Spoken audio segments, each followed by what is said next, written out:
Welcome back, everyone, to another reaction video. I want to introduce a new channel to you today. It's not a new channel. It's new to us reacting to it. And I've actually had the chance to talk to Dan Hill, who's one of the people who runs this channel. And we've been interacting for the last couple of months, just talking about what they do and just how much I really enjoy what they do and how I might get involved at some point. But for now, I want to introduce them to you. And we're going to introduce them to you by telling a story that I learned about when I was in Belgium a couple of months ago. We actually visited the site where this incident took place, and it was a story I had never heard about before. It was completely new to me. I'm familiar with the Battle of the Bulge. It's one of the most important actions on the Western Front of World War II, and many American servicemen were involved. It's one of the largest battles in American history. We all know about the story of Bastogne and the guys of the 101st Airborne, but there's so many more stories to the Battle of the Bulge that need to be told. We know about the Malmedy Massacre and things like that, but this story was one that blew me away because it's the most decorated platoon in all of World War II. It's, to my knowledge, one of the only times in history that a platoon has been given a presidential unit citation, and every guy in this action was given either a Distinguished Service Cross, a Silver Star, or a Bronze Star. So I want to introduce that to you, as well as introduce this channel to you. It's called Battle Guide. They've only got 11,000 subscribers, and I'm hoping that we're going to increase that today. I'll put a link in the description to this video. What they do is they take a combination of historic footage, of drone shots, of Google Maps shots, and give you a very unique look at military history in a way that I think is really not replicated on any other channel on this platform. So I'm excited to dive into this story.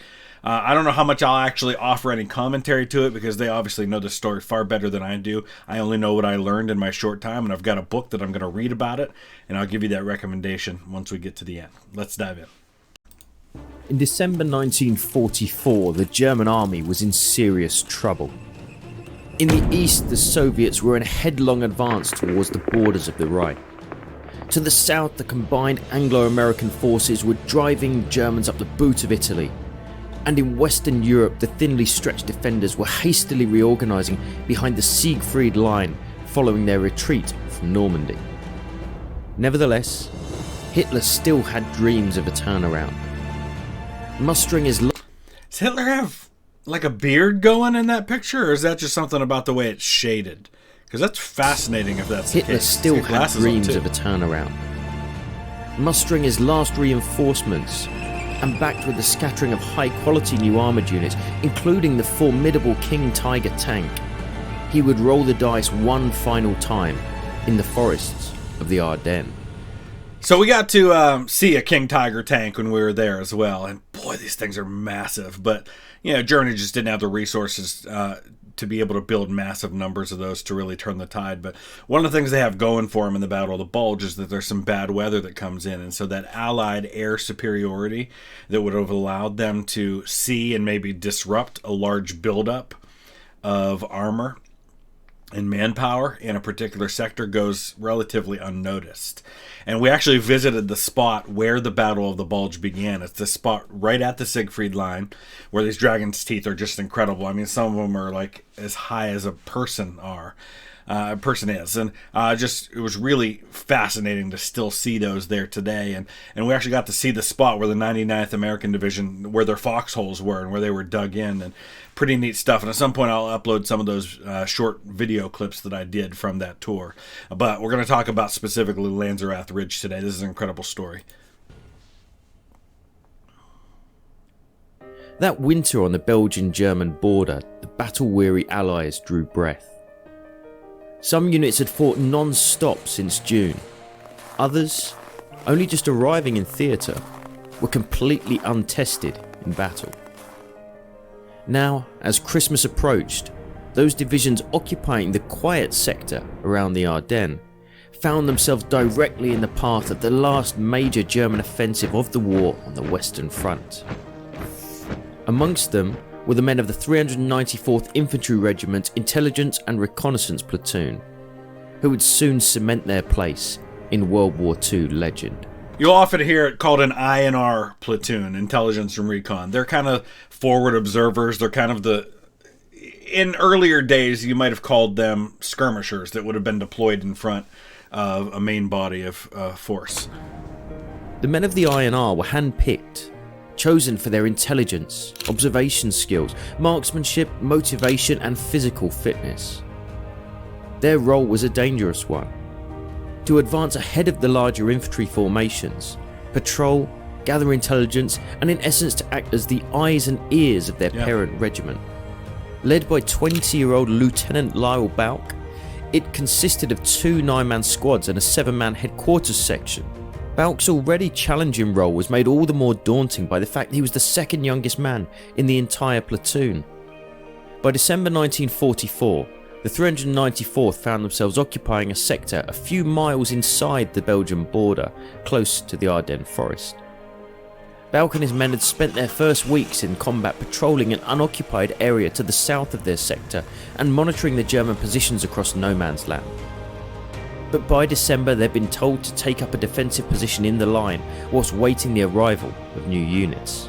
So one thing I want to kind of back up and talk about, because we've talked about the Siegfried Line. If you're not real familiar with World War II, basically Germany had been building this line. You know, they've got their Atlantic Wall, right, which is right at the coast. That is Normandy and Calais and places like that, where they're going to try and stop the Allies from even landing on the Western Front. But in the event that happens, they've got a fallback position, which is basically at the border with Germany. That is like their last-ditch place where, okay, if we get driven back, this is where we're going to make our stand. And they've got these dragon's teeth, which you see a little bit of it sticking up maybe a couple of feet out of the ground, but then it goes down deep underground. And these were meant to disrupt the ability for armored units and vehicles to get across. And then there would be strong points along the line.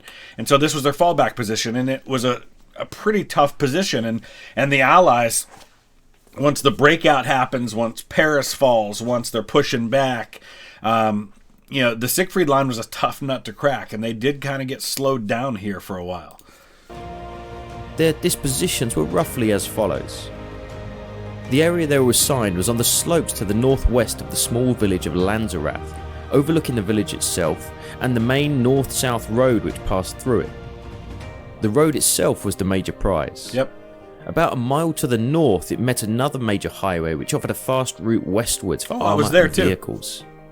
In the event of an attack, this road, with its potential access behind the Allied lines, must be held at all costs. This is actually super close to where the invasion begins. And these roads are everything, right? Because we're talking about forests and hills. This is not territory where you can just drive tanks anywhere. The roads are everything. And you understand that really well when you go there and you start driving through the area where the Battle of the Bulge takes place. And then you realize the importance of a place like Bastogne, because that's where a lot of these roads come together. So control of the roads, these choke points, is everything. In order to defend the road, Balk had to make best possible use of his command. His major line of resistance would be along this wood line, with his men occupying and improving on previously dug foxholes, spaced out over some 450 yards and greatly aided in their concealment by fresh snowfall.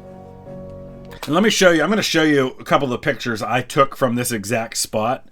We actually parked like right here, and we were standing right in this spot, because you can see how it overlooks the town and overlooks the hill, the road, and why it's a perfect place to deploy if you've got a small number of men. So first of all, this is a little unrelated, but here's standing on the Siegfried Line, showing you exactly what these dragon teeth look like. And some of them were actually much bigger than that. But that gives you kind of an idea of what the standard one would look like and why this was and more of it's underground than what you see above. It's why it's such a formidable thing, and you couldn't just easily blow them up either. And this one here actually shows you, this is where the Battle of the Bulge began. This is looking down into Belgium from Germany. And just maybe 30, 40 feet behind where I'm standing in this photo is where the Battle of the Bulge actually begins. There's actually monuments that show you specifically, like here's the monument here. The 277th Volksgrenadier unit begins the Ardennes offensive on December 16th, 1944 in this spot, and they go down this road into the woods.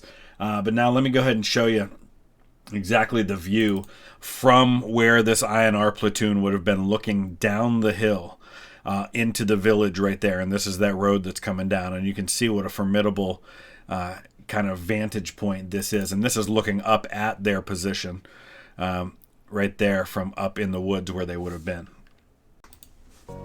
The men located here were also supported by a Jeep-mounted 50 caliber machine gun, which was dug in to cover the main road, a 30 caliber machine gun and several Browning automatic rifles as well as personal weapons. Further aiding defence was a barbed wire fence running about 4 feet high which crossed the entire front of the position, making an effective obstacle to infantry. In Lanzerath itself, Balk would place a 2-man observation post with views south and east along the likely route of any enemy advance. Nearby, 55 men and 3 towed guns of a tank destroyer battalion and several artillery observers had also set up in the village. In the centre, and let's just talk for a second. Why artillery observers? Because this is starting with World War I, you've now got artillery that can fire well beyond the line of sight.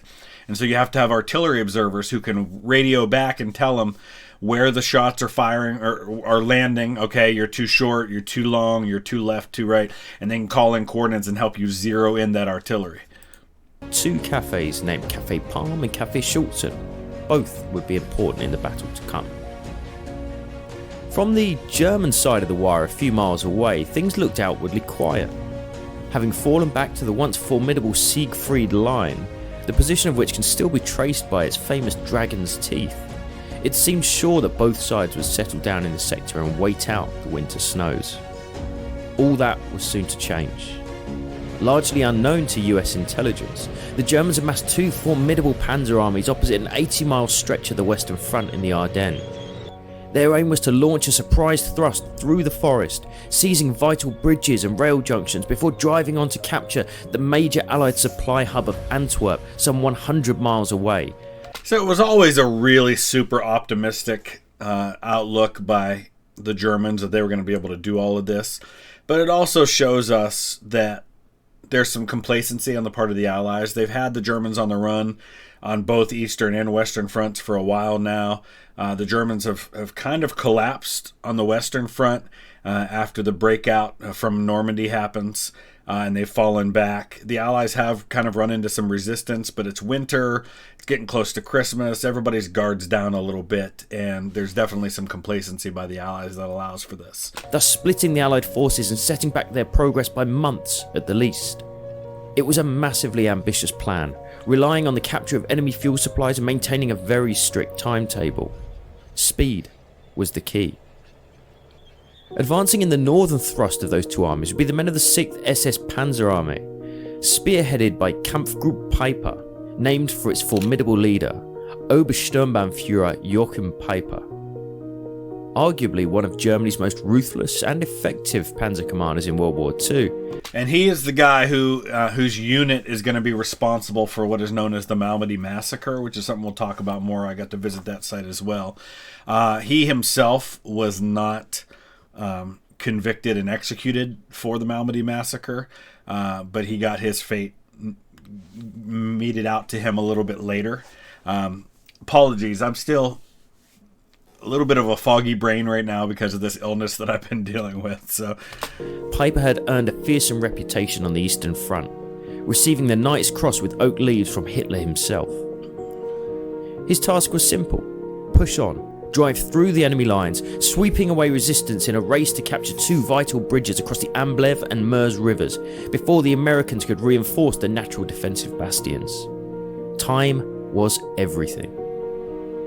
Supporting Peiper in this role were several key infantry units whose job was to advance ahead of the armoured column and clear the way through the Allied front lines to allow a swift passage.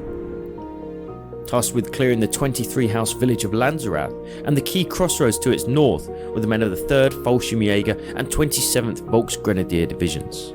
So, Fallschirmjägers, I think literally it translated as parachute hunter. They're paratroopers. They're some of the elite. I mean, think of guys from Band of Brothers. That's the Germans. Fallschirmjägers are the same thing. Earlier in the war, considered amongst the elite of German forces, the 3rd Fallschirmjäger had been badly mauled in Normandy, and now possessed a mix of hardened veterans and new recruits. And that's true for most veteran units in the war on both sides at this point. Same was true of the guys in Easy Company. Nevertheless, the 1,200 or so men of its 9th Regiment should have had no problem brushing aside the handful of US forces around the village. And so, at 5:30 AM on the 16th of December 1944, Lyle Bauck and his men were jolted into wakefulness by the opening of an intense barrage heralding the start of Operation Wacht am Rhein. Bauck himself remembered the moment. Operation Wacht am Rhein is the German name given to the operation that we call the Battle of the Bulge. We felt that there was something going on over there, but didn't realize the magnitude of what it was going to be. The shelling surprised us. The area in front of us was being hit, but then they moved it up to just short of our position, and I thought we were gonna get it next, but then it moved behind us. Then it started again, and they kept repeating that for I don't know how long, but a long time. When this continued on and on, I thought this isn't just some spoiling fire, this is something much bigger. Within about 45 minutes, the first Germans appeared. Shaken but largely unharmed by the bombardment, the men of the INR steeled themselves for the inevitable infantry assault. With the tank destroyer unit in Lanzerath recalled to the rear to regroup, it only left Bauck's own 2-man outpost in the village, and that in imminent danger of being overrun. Understanding the risk, he sent a 3-man patrol under Corporal McGee to rescue those in the village, but by the time they reached the road they found it swarming with Germans. Forced away to the north, they were engaged in a bitter firefight and later captured. Although Sergeant Slape and Corporal Krieger of the outpost position, who had hidden amongst some cows in a nearby barn, were able to make it back and rejoin the remainder of the platoon, which was also bolstered about the same time by 4 artillerymen, making the total number in the wood line above Lanzerath 22. And see what I mean about, I just really think this is such a cool and unique way to present historical events like this, showing us these drone shots. And I should mention, a lot of their stuff, they actually have a website, and a lot of their stuff is like a membership thing. But I have a membership to it, totally worth it. They do a lot of World War I, World War II. They've got some Napoleonic War stuff. Maybe I'll sign in and show you some of the stuff that they've got at the end of this, because I really recommend you check them out. Fantastic. At around 9:30 AM, some 500 men of the 9th Fallschirmjäger Regiment were seen advancing north in full view along the main road parallel to Bauck's position at a distance of some 400 yards. The INR men held their fire as the range closed all the time. There was considerable surprise moments later when a young girl was seen leaving the northernmost houses of the village, pointing directly towards the position of hitherto unseen Americans, possibly informing the Germans of their presence. Immediately, an order was shouted, and as the Germans exposed on the roadway began running for cover, Buch gave the order to open fire.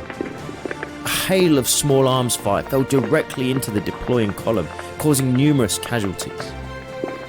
A prolonged firefight developed, with Germans shooting from roadside ditches and the small group on the hill firing back with rifles and their 2 machine guns.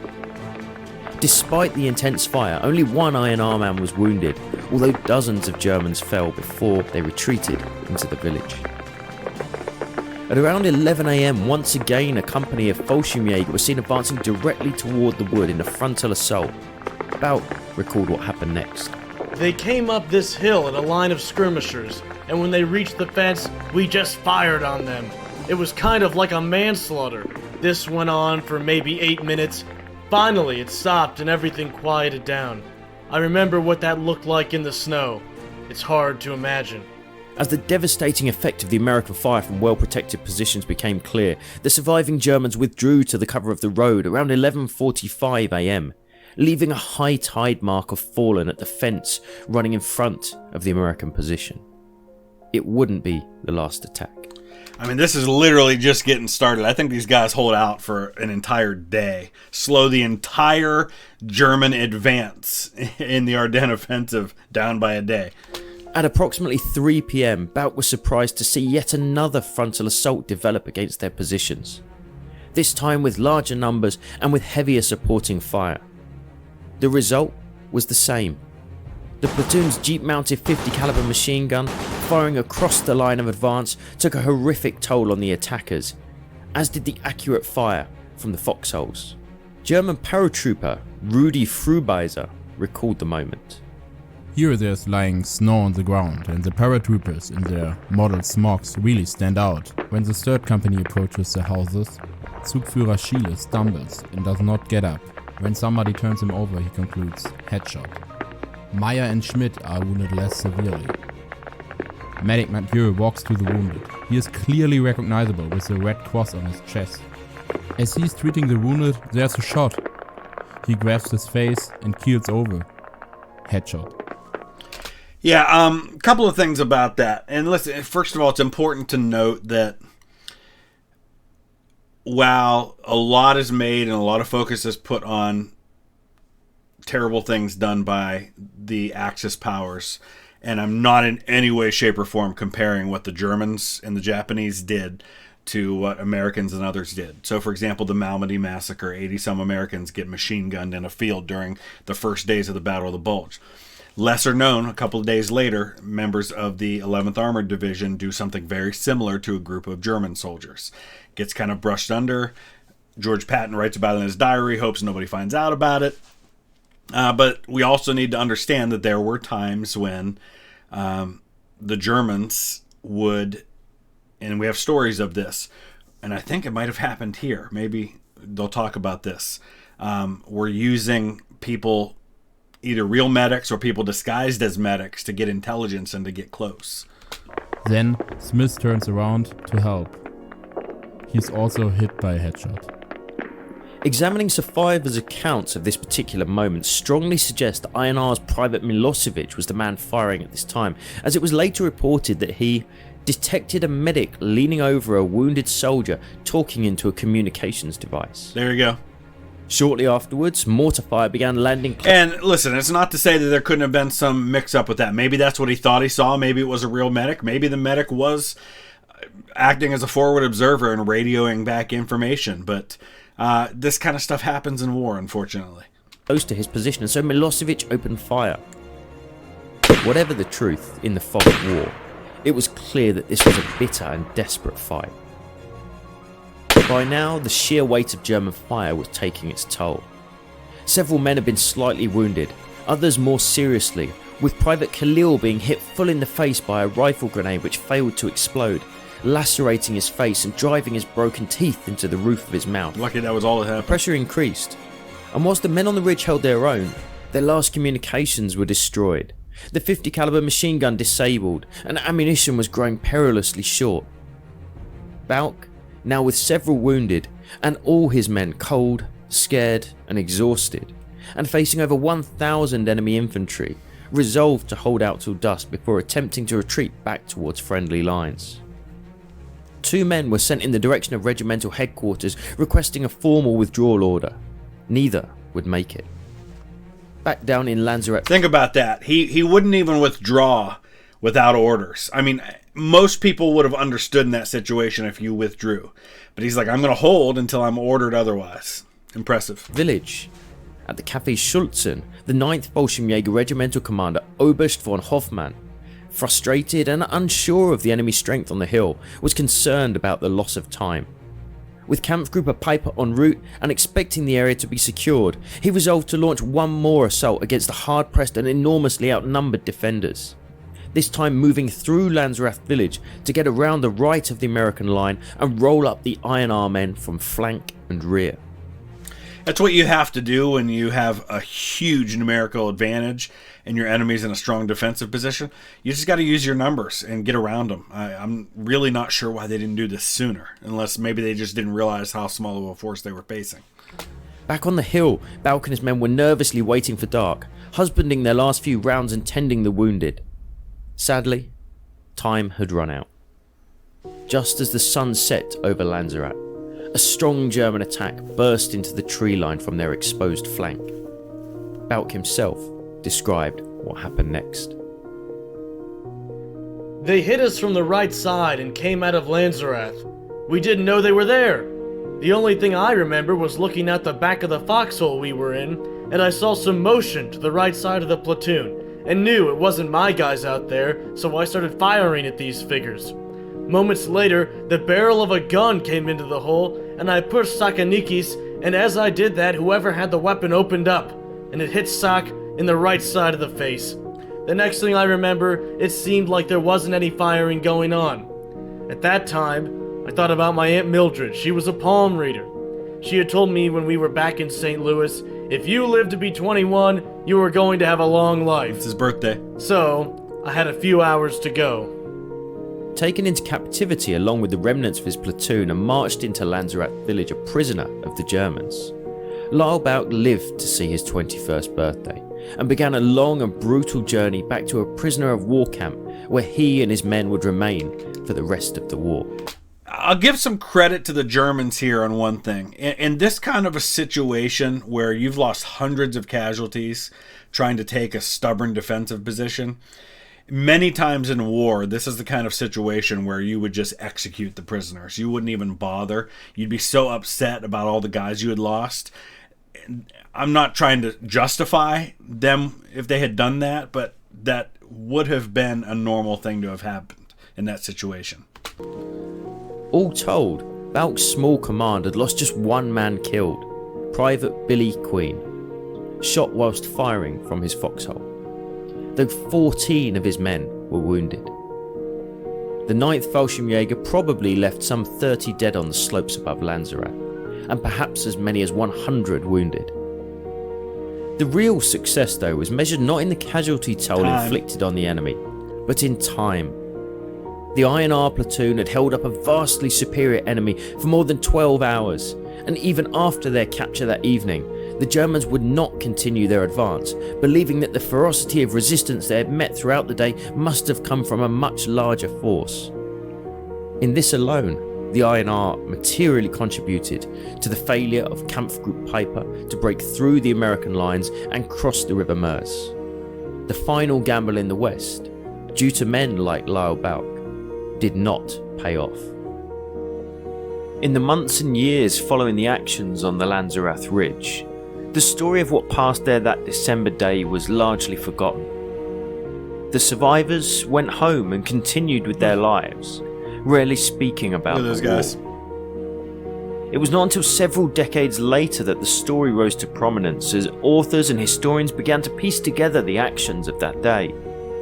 And it wasn't until 1981, following a series of high-profile appeals, that the platoon as a whole was recognised with the Presidential Unit Citation for heroism and individual awards for valour given to each man, namely the Distinguished Service Cross to Lieutenant Lyle Bauk and 3 others, 5 Silver Stars and 9 Bronze Stars with Valour Device, thus making the men of the 394th Infantry Regiment's INR platoon the most highly decorated American platoon for a single action in the entire Second World War. So that ends this battle guide. Incredible stuff. And if you want to know more, there's a book that was written about this incident. It's called The Longest Winter, The Battle of the Bulge, and the Epic Story of World War II's Most Decorated Platoon. It's by Alex Kershaw. Just finished reading that book. It's fantastic. Really good stuff.